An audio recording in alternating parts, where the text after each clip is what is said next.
Olá, dia 5 de fevereiro aconteceu a abertura do ano legislativo com a leitura da mensagem do presidente da República, Luiz Inácio Lula da Silva, e com os pronunciamentos do presidente da Câmara, deputado Arthur Lira, e do presidente do Senado, senador Rodrigo Pacheco.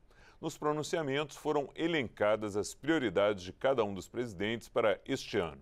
O presidente da Câmara destacou a importância da continuidade do esforço e do foco dessa casa para continuar entregando leis de interesse do país, mesmo com a realização das eleições municipais.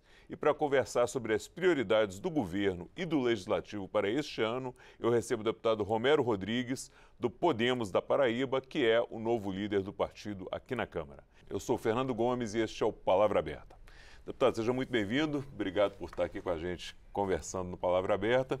E a gente queria ouvir o senhor exatamente sobre quais são as suas prioridades agora como líder do Podemos. Olha, primeiro agradecer a você a gentileza, saudar todos os telespectadores. É um prazer imenso, né, conversar com todos e, enfim, nesse início, como você bem mencionou, de legislatura, e as prioridades começam a ser estabelecidas. Ontem foi a abertura do ano, né, legislativo, porém, essa semana se inicia um processo também de discussão, porque temos novamente que definir junto ao próprio partido questão de ocupação das comissões, porque há uma mudança em função exatamente do novo ano, e também a discussão em relação à questão das prioridades em termos legislativos.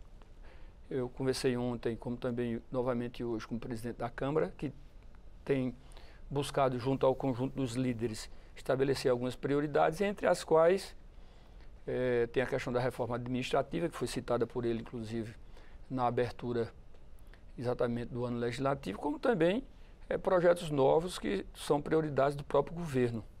Na medida do possível, a gente vai tentar buscar um ambiente favorável para a aprovação dessas matérias. Tem, evidentemente, algumas questões relacionadas a vetos, inclusive do próprio orçamento, agora recentemente deliberada pelo governo federal, uma questão também de uma discussão que está bem intensa na questão do PES, porque afinal de contas o PES com uma medida provisória termina encerrando aqueles benefícios fiscais advindos do período da pandemia. Sim. Vamos ter que debater aí, enfrentar essa discussão, entre outros temas que vão surgindo naturalmente no dia a dia. Okay. Deputado, regulamentação da reforma tributária, né? Acho que é um grande desafio do governo também, tem que editar as leis complementares aí para dar continuidade no prazo de 180 dias. Como é que o senhor está vendo essa questão? O senhor acha que vai ser fácil para o governo ou vai ser uma batalha aqui também?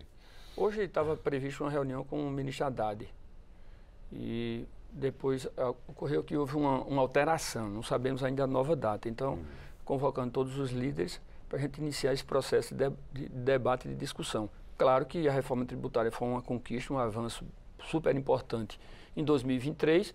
Agora é necessário que haja prosseguimento na questão da regulamentação.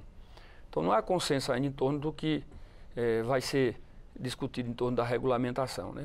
A casa é uma casa bastante dividida, não é um tema fácil, é um tema muito técnico e nós iríamos iniciar essa discussão essa semana. Porém, houve o adiamento dessa discussão, que seria com o ministro e a presença de todos os líderes. E agora que vai começar a tomar cara, né? Porque vai definir as alíquotas, vai definir exatamente como vai funcionar e agora que devem surgir as dificuldades. O próprio nome já fala, né? Na regulamentação, já um aprofundamento dessa discussão e um detalhamento maior.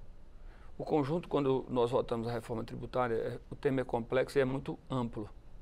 Então agora a gente vai entrar nesse detalhamento em relação a essa questão da regulamentação. Então vai ter, acho que, muita discussão interna, definida ainda novamente quem vai relatar essa sequência, né, na questão da regulamentação.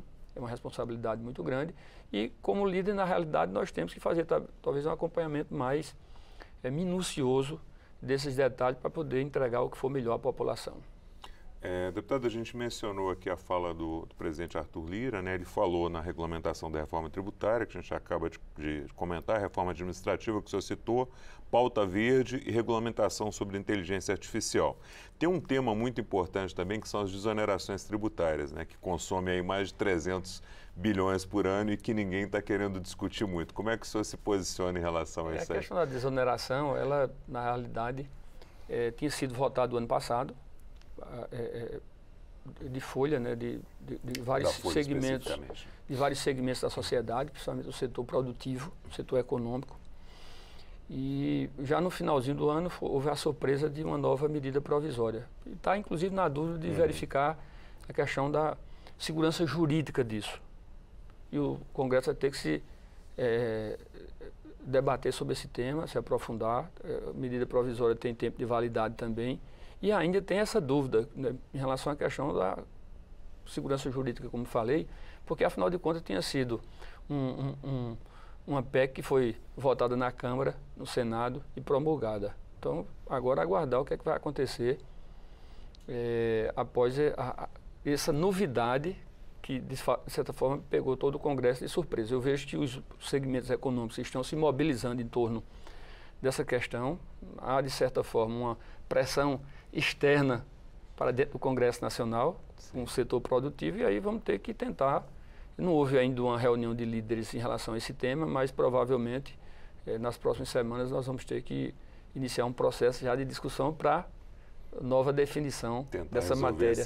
Tentar resolver essa matéria que, de certa forma, afeta a sociedade, principalmente os setores que mais empregam no Brasil. Ok. Reforma tributária sobre consumo, a gente já mencionou, foi aprovada, tem a regulamentação, né, mas tem que continuar, né? Teria a reforma sobre patrimônio e renda. O senhor vê espaço para começar essa discussão esse ano ainda? Olha, a tendência é essa, né? Eu vejo que é uma movimentação dentro dos partidos, né? Mas eu acho que vai ter que ter sequência, até por conta de um compromisso que nós temos, que a Câmara tem com a sociedade, precisa avançar nesses temas. Claro que tem vários questionamentos de vários setores, o próprio setor de turismo tem questionado bastante, que sai do ISS para uma alíquota diferenciada. É preciso que também tenha uma sensibilidade em relação a alguns setores, porque, de certa forma, quando há um avanço, talvez de uma conquista na questão do setor industrial, tem outros segmentos que a gente sabe que, de certa forma, eles mudam, mas para uma alíquota superior. E eu acho que tudo isso tem que ser debatido com calma, com frieza, com serenidade, porque não podemos permitir que se dê uma dose maior do remédio, porque às vezes o remédio mesmo pode matar o paciente, né? Sim. E essa questão da reforma ela é muito sensível, porque quanto mais exceções você vai dando para um determinado setor, mais a tarifa geral para todo mundo fica mais elevada, né? Tem que haver a compensação, né? A própria lei de responsabilidade fiscal ela exige que, quando há algum tipo de eventual benefício ou mesmo isenção, que não é o caso, você tem que compensar com outro tipo de alíquota, né, compensatória, para poder ter segurança jurídica. Então, nesses aspectos, tem que fazer uma avaliação geral sobre tudo isso. No conjunto a gente entende que no conjunto dos fatores foi importante, era necessário, havia uma cobrança de décadas da sociedade brasileira em relação à questão da reforma tributária. Então, agora, após esse avanço, vamos ver como é que consegue se dar complementação na regulamentação e que seja bom principalmente para a sociedade. Okay. A gente falou também aqui rapidamente em política industrial, né, deputado? O governo lançou agora uma nova política industrial. A ideia é melhorar a competitividade, gerar empregos aí de mais qualidade, melhorar as exportações. Como é que o senhor está vendo esse movimento do governo aí? Como é que o senhor acha que ele vai ser recebido aqui no Congresso? Eu acho que é importante. Inclusive, a própria reforma tributária ela dá um sinal positivo. Sim. Em relação à questão do setor industrial, que sempre havia uma reclamação muito grande. Claro que, quando nós estamos falando do segmento industrial que foi, de certa forma, beneficiado na reforma tributária, por outro lado, o setor de serviço apresenta algumas queixas, né, algumas reclamações, mas eu acho que o governo tem sinalizado positivamente na questão do setor industrial. Ok. Deputado, a gente já está caminhando para o final. Um minuto aí para o senhor fazer as considerações finais e, eventualmente, abordar aí algum tema que eu não abordei com o senhor fica à vontade. Não, agradecer mais uma vez a oportunidade, o espaço, e dizer do nosso compromisso com o setor de turismo. Nós temos aí, e a questão do PES é algo que, de certa forma, preocupa muita gente. E no que a gente puder ajudar e nesse novo entendimento em relação ao que haveremos de decidir, o segmento conta conosco. Então, agradecer a você e abraçar respeitosamente todos os telespectadores. Obrigado, deputado. Muito obrigado por estar aqui com a gente. Seja sempre muito bem-vindo aqui no Palavra Aberta. Eu que agradeço. Obrigado. Eu conversei com o deputado Romero Rodrigues, do Podemos da Paraíba, sobre as prioridades do Legislativo para este ano, na visão dele. Se você quiser assistir novamente a este ou a outro dos nossos programas ou ter mais informações sobre esse assunto, é só acessar o site da Câmara, câmara.leg.br, nossas páginas nas redes sociais, nosso canal no YouTube ou o aplicativo Câmara ao Vivo no seu celular. A você que nos acompanha, muito obrigado pela sua audiência, um forte abraço e até a próxima.